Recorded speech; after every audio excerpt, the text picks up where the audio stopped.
Alors, le temps passe beaucoup, malheureusement. On va quand même s'accorder au moins 15-20 minutes pour que vous puissiez nous dire un petit peu ce que vous avez tiré de ce que vous avez entendu. Mais il m'appartient peut-être de tenter un peu l'impossible, c'est-à-dire d'essayer quand même de synthétiser et de trouver des lignes de force dans ces 4 exposés fort différents qu'on ne pouvait pas prévoir ou attendre, mais qui font apparaître des choses très claires.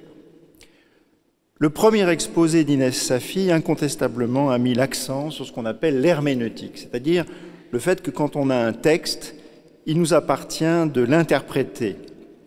Et je dirais qu'elle a placé son intervention sous les auspices de 2 mots, raisonner, de la raison, et résonance. À savoir qu'elle a à la fois qualifié l'interprétation rationnelle ou rationaliste et disqualifié une interprétation qui ne serait que rationaliste, en même temps qu'elle a qualifié une interprétation que j'appellerais presque poétique quand elle a dit qu'il ne pouvait pas y avoir de correspondance univoque entre notre compréhension précisément du texte et le texte lui-même. Donc je crois qu'elle a vraiment mis l'accent sur le fait qu'on devait faire littéralement vibrer effectivement le sens d'un texte. Après, bien évidemment, reste à appliquer la méthode et à confronter les lectures possibles de tel ou tel passage, notamment du Coran. Corinne Lanoir a insisté sur le fait que la Bible comme le Coran, et ça je crois que c'est une évidence dont nous avons de plus en plus conscience, forment un patrimoine commun en tant que ce sont des textes, des monuments, n'est-ce pas ?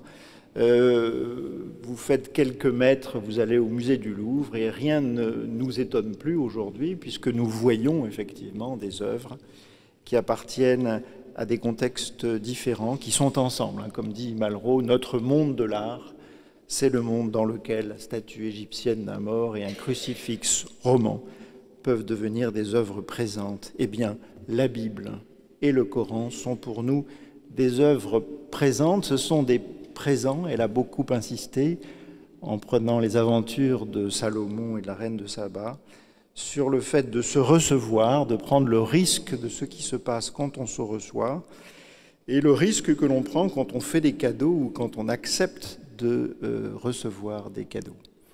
Et elle a donné une définition intéressante de la révélation, qui est évidemment au cœur de nos questions.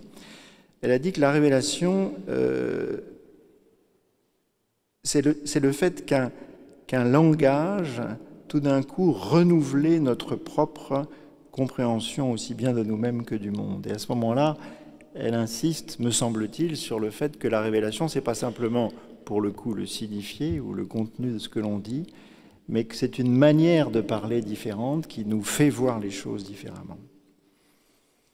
Dans l'exposé de Mohamed Bajrafil, je crois que, comme si c'était prévu d'avance, pardonnez-moi, mais c'est comme le pendant de ce qu'a pu dire Inès Safi, il a insisté sur ce que nous appelons l'exégèse, à savoir que, avant de savoir comment interpréter un texte, il faut savoir qu'un texte se construit, et il a beaucoup insisté, d'une manière savante en tant que linguiste, sur la manière dont nous construisons le sens d'un texte.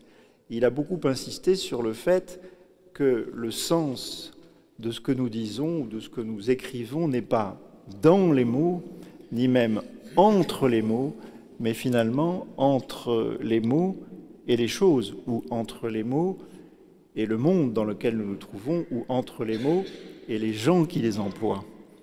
C'était aussi une manière de donner, je dirais, tous ces droits aux référents, par distinction au signifiant et au signifié.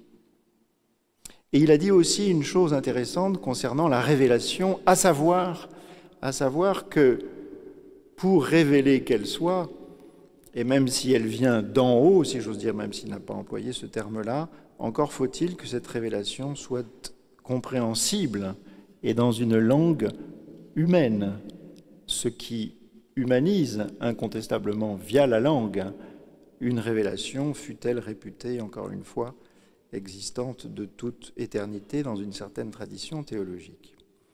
Thierry le Grand, de son côté, a insisté sur le comparatisme. Et c'est vrai qu'on peut tout comparer et on doit tout comparer. Lorsque l'on dit que deux choses sont incomparables, eh bien justement, on le dit parce qu'on les a comparées pour pouvoir le dire, n'est-ce pas? Donc la comparaison est un mouvement tout à fait naturel de l'esprit.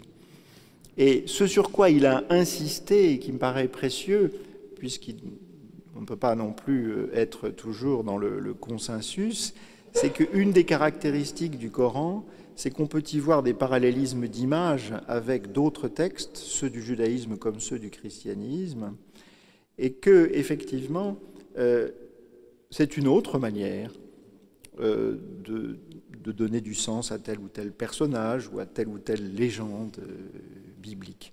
Et à partir de ce moment-là, effectivement, se pose la question de la position chronologique d'une tradition par rapport à une autre, et Dieu sait si la question s'est posée entre le christianisme et le judaïsme. De la même manière, elle peut se poser entre l'islam et les deux autres monothéismes en insistant sur la question de la falsification d'écritures antérieures. Alors, comment, à partir de ces quatre approches, en quelque sorte, est-ce que vous seriez donc tous d'accord, effectivement, sur la nécessité d'une compréhension exégétique des textes, il me semble? Est-ce que vous êtes tous d'accord sur le fait que l'herméneutique, évidemment, est complexe, il me semble? Est-ce que vous êtes tous d'accord sur le fait de dire qu'il y a un patrimoine commun qui nous appartient tous? Il me semble aussi. Alors, est-ce que vous êtes tous d'accord sur le fait que ces trois grandes traditions, où Bible et Coran, comportent des thèmes communs qui sont vus différemment? Alors, à partir de ce qui semble être un accord entre des esprits de bonne volonté, je dirais, des esprits de bonne volonté qui sont intellectuellement formés, qui sont spirituellement mûrs, qu'est-ce que vous pourriez suggérer chacun, en quelque sorte, pas simplement dans votre tradition, mais pour les autres aussi, d'extrêmement concret? Parce que nous savons bien que cette façon de voir les choses n'est pas toujours partagée dans les églises, n'est-ce pas? Et c'est le moins qu'on puisse dire, en quelque sorte. Qu'est-ce que vous pourriez proposer d'une manière extrêmement concrète pour faire un petit peu progresser concrètement toujours cette idée qu'il faut de l'exégèse, qu'il faut de l'herméneutique, qu'il faut du comparatisme et qu'il faut accepter de se faire des cadeaux, même si ça a déjà été un petit peu évoqué. Alors, on va inverser l'ordre. Thierry? Attention. Bien, moi je pense qu'il y a plusieurs urgences. Il y a l'urgence que j'ai signalée, celle d'avoir des textes critiques dans toutes les traditions. Ça prend du temps, mais c'est absolument essentiel, puisque sur quoi travaille-t-on? Des textes, donc il faut qu'ils soient établis. C'est la première chose. Du point de vue du dialogue interreligieux, je pense qu'il faut lire les textes. On ne lit pas suffisamment les textes, on ne lit pas suffisamment le Coran, et la Bible, on sait, même dans notre tradition... Il faut réformer les études de théologie. C'est déjà fait. On enseigne l'islam à la faculté de théologie de Paris, de Strasbourg. On fait des efforts dans ce sens. Donc il y a ceci.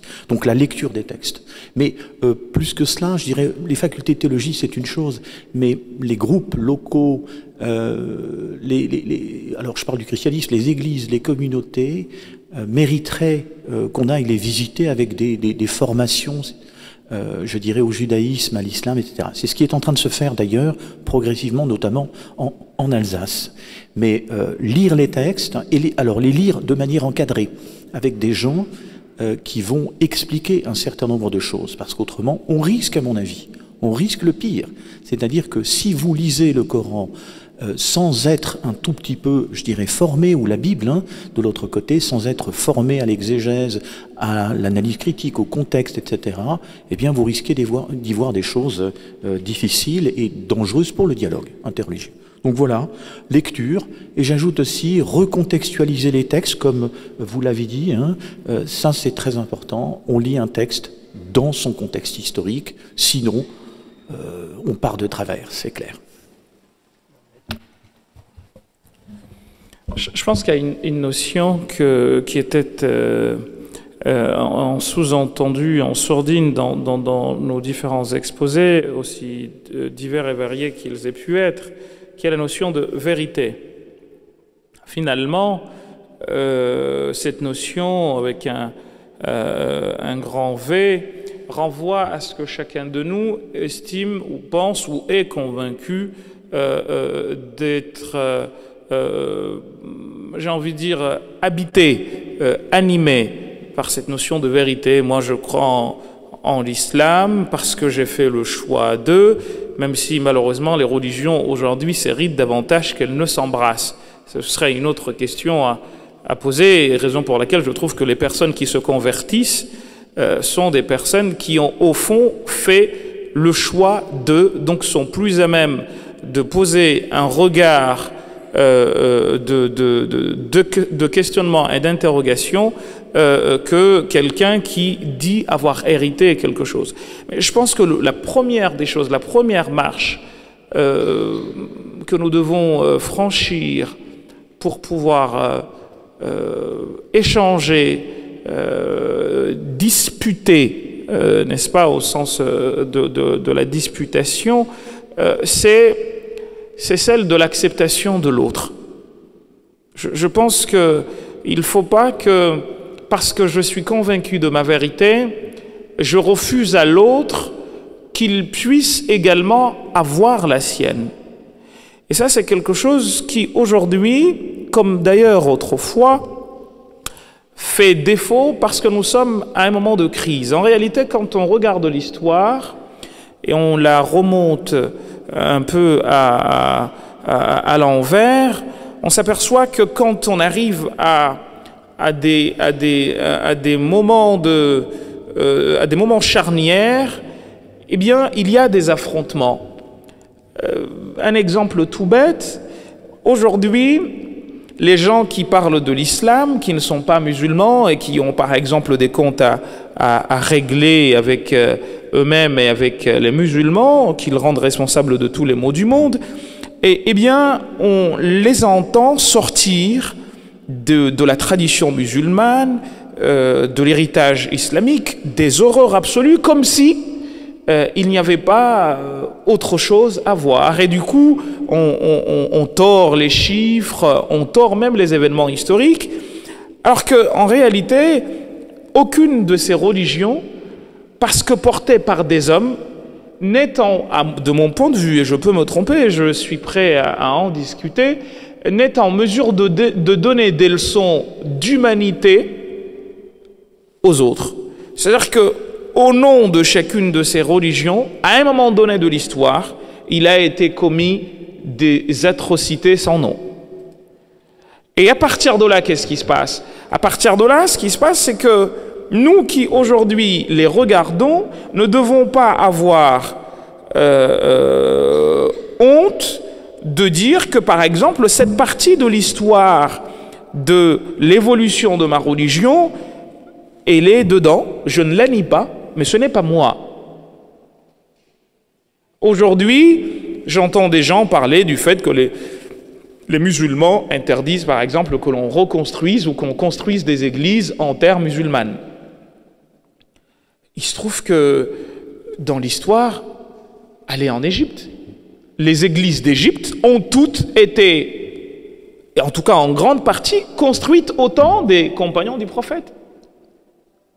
Ce qui va pousser un grand théologien musulman qui s'appelait Al-Layth ibn Sa'd à autoriser qu'on utilise l'argent de Bayt al-Mal, du trésor musulman, pour faire des églises. Et il va plus loin en disant qu'il s'y trouve des merveilles de la nature. Les yeux, en les regardant, eh bien, en deviennent émerveillés.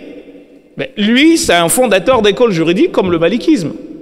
Alors pourquoi, quand on parle des relations islamo-chrétiennes, on va parler seulement des temps où on a détruit des églises, au temps d'un monsieur qui s'appelait, enfin le nom ne me vient pas, un sultan au temps de Haroun Rachid, mais il y avait son vizir en Égypte, son représentant en Égypte, qui a démoli des églises. Pourquoi parler de lui et laisser, par exemple, Moussa ibn Isa, qui lui a aidé à la construction d'églises, bien que calife musulman. Je veux dire, en fait, et je m'arrêterai là-dessus, je pense qu'on a souvent tendance à voir le monde comme nous sommes à l'intérieur de nous-mêmes. Et je voudrais que nous prenions garde à cela. Quelqu'un qui a un cœur noir verra tout noir autour de lui.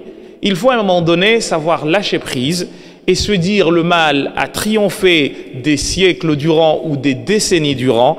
Il est venu le temps de l'amour. Pas seulement quelque chose que l'on pense, mais quelque chose que l'on sait dire. Alors vous avez beau être différent de moi, vous avez beau être animé par une foi qui n'est pas la mienne, mais quelque chose nous unit, c'est ce désir de vivre ensemble, où j'ai même envie de dire, on n'a même pas le choix, on est obligé de vivre ensemble. On ne peut pas faire autrement. On est comme les dents et la langue, on est condamné à rester dans le chenal buccal. C'est cette vie, on n'a pas le choix. Donc, soit nous comprenons qu'il est nécessaire de dialoguer, c'est-à-dire que nous sommes deux, soit au contraire, on est animé par le besoin d'éteindre l'autre, auquel cas, et je serai d'avis avec mon co-orateur, eh bien, nous avons en face de nous des années, non pas de dur labeur, mais de dur et très mauvaises, de très mauvais pâturage, parce que nous allons vraiment nous taper dessus et tous les ingrédients sont réunis, mais nous sommes quand même forts d'une chose, c'est que nous avons l'histoire derrière nous, nous pouvons regarder, et celui qui ne sait pas d'où il vient ne saura jamais où il va.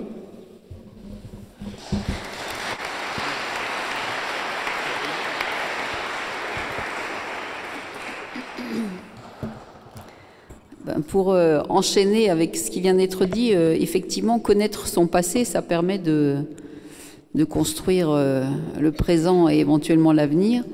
Et on connaît, en fait, on se connaît très mal. Enfin, je veux dire, il y a n'importe quelle discussion sur ce qu'est l'islam ou ce qu'est le christianisme à l'intérieur déjà et en vis-à-vis, en général, ça va pas très loin, quoi, parce que on ne se connaît pas, on ne connaît pas nos traditions, et pourtant on a des problèmes communs, parce que vous parliez d'arrêter de dire le Coran dit que, la Bible dit que, on l'entend aussi beaucoup, hein, et c'est aussi faux du côté de la Bible que du côté du Coran, parce qu'il y a effectivement aussi tout un travail de tradition, de mise en commun, de réflexion, de réécriture, etc.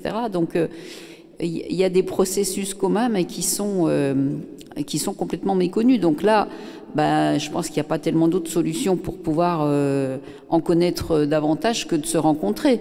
Et de parler aussi des choses qui fâchent, enfin, et d'affronter vraiment la dispute, la dispute respectueuse, la dispute qui peut construire, qui peut permettre d'avancer. Et là, je pense que c'est important d'aller voir un peu du côté des failles des uns et des autres, c'est-à-dire qu'on ne va pas construire quelque chose en affirmant des choses inébranlables sur lesquelles on ne peut pas céder, etc., mais plutôt en cherchant du côté des petits interstices où on a des questions, et où les questions, finalement, sont peut-être plus intéressantes que les réponses, d'ailleurs. Mais se les poser ensemble, ça permet sans doute d'avancer, et d'avancer, entre autres, pour construire quelque chose qui est double, parce que, certes, ça, c'est absolument important. Il faut de l'exégèse, il faut du travail scientifique, il faut faire des lectures critiques, etc. Ça, c'est absolument fondamental. Mais il y a aussi quelque chose à faire du côté de l'imaginaire. Et je pense que pour pouvoir rencontrer et travailler nos imaginaires, il faut se raconter des histoires. C'est par là que ça passe, l'imaginaire. Il n'y a pas d'autre façon de faire. Et se raconter des histoires qui nous permettent aussi peut-être de voir quels sont nos impensés et nos impensables mutuels. Et se raconter des histoires, se voir, je pense que c'est vraiment l'essentiel.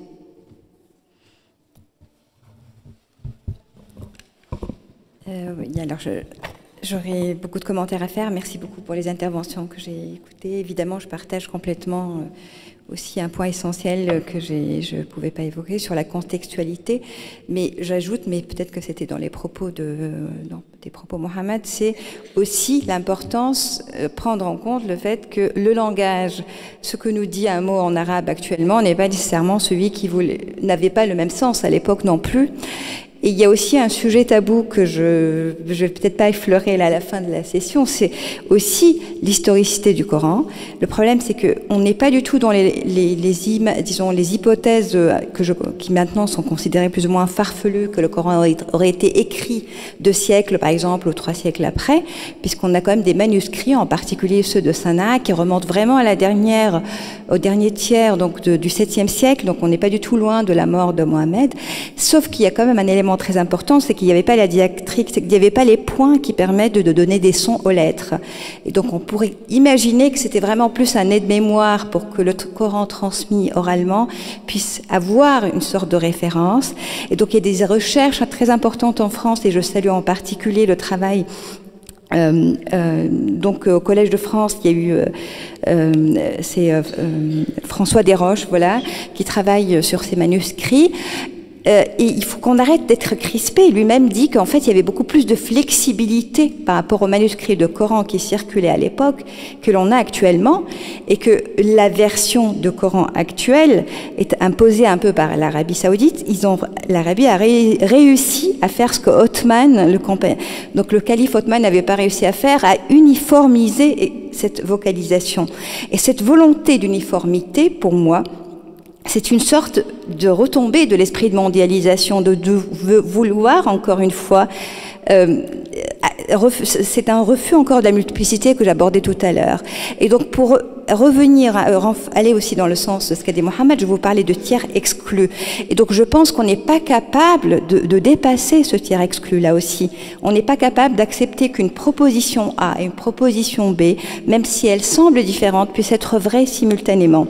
Et donc, je pense qu'on est complètement conditionné par ce raisonnement. C'est pour ça que il me semble très important de sortir aussi de schéma positiviste qui n'a plus d'actualité vraiment dans les sciences, et ne pas le transposer en théologie ou dans le domaine de la foi.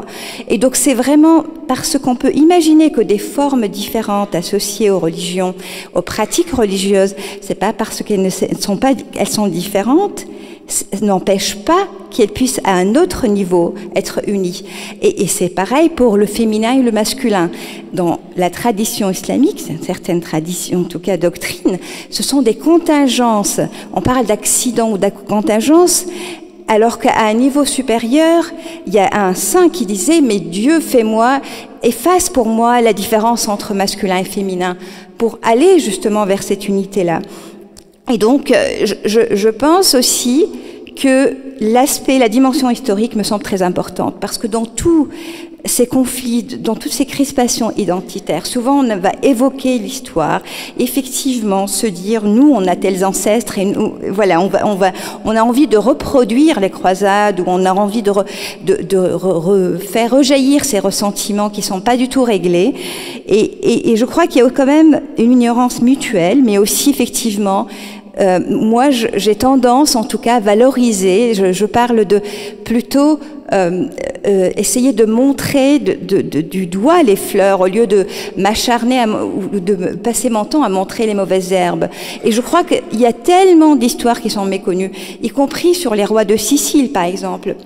L'amitié qu'il avait avec le sultan d'Égypte et avec ce roi qui était élevé par des musulmans en Sicile et qui était aussi l'empereur germanique. Donc il y a absolument des rencontres qui ont eu lieu malgré les conflits évidemment qui étaient là, et qui font que même le christianisme lui-même non seulement à travers les chrétiens qui étaient en terre d'islam, mais aussi à travers tous les mouvements de population à travers l'Andalousie, l'Italie, a été influencé par des arts qu'on peut dire islamiques, même si le mot est quand même récent. On a des toiles de Marie où on voit quand même des caractères arabes, disons pseudo-koufiques, et les vitraux, l'architecture gothique. On ne sait pas qu'elle est aussi sous influence d'une architecture qui vient de terre d'islam et que certaines chapelles, même ici à Paris, reproduisent des mosquées, des styles de mosquées en Iran. Et je pense qu'on a besoin d'évoquer, de rappeler, de donner aussi ces informations. Parce que le fait même qu'on parle du judéo-chrétienté en Europe, pour moi c'est un contresens, parce qu'il y a une sorte de civilisation commune autour de la Méditerranée. Et donc c'est exclure aussi la part de l'islam dans cette civilisation-là, et je ne pense pas que cela aide, et je crois que c'est là aussi qu'il faut chercher. Il n'y a qu'à voir les discours des identitaires, qui vont se dire, nous avons des origines grecques, nous avons des origines romaines, etc. Eh ben non, elles sont aussi, je veux dire, l'amour courtois, on le doit aussi aux musulmans. Et il est, pour moi, vital de renouer avec cet héritage et mieux le faire connaître. Voilà.